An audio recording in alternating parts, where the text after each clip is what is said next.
Sambil korang makan biskut raya, jom kita sembang sikit pasal bisnes. Korang tahu tak, ekonomi digital Malaysia sekarang dijangka cecah 25% daripada GDP negara? Besar tu.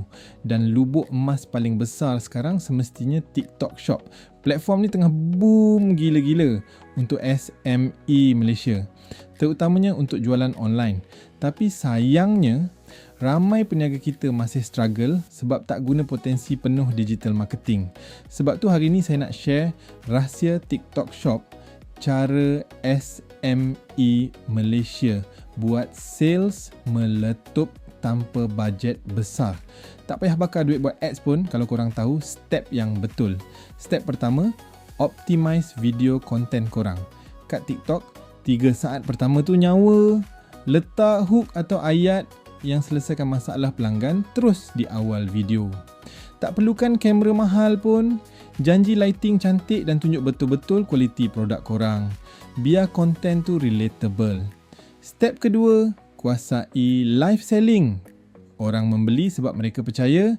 Bila korang buat live, korang boleh tunjuk demo produk depan-depan, jawab soalan on the spot. Interaksi macam ni lah yang buat penonton rasa dekat dan terus tekan bakul kuning. Step ketiga, leverage discount dengan bijak. Bukan suruh buang harga. Gunakan facility platform macam kempen free shipping atau voucher TikTok. Platform yang tanggung subsidi, sales masuk poket korang. Pastikan juga korang mudahkan cara pelanggan bayar guna digital payments. Pembeli sekarang nak cepat, susah sikit je dorang lari. Potensi pasaran digital ni sangat besar. Kalau korang masih berniaga cara lama, korang rugi. Kalau korang rasa tips ni berguna, save video ni sekarang untuk rujukan dan komen nak. Kalau nak saya share lebih banyak rahsia bisnes.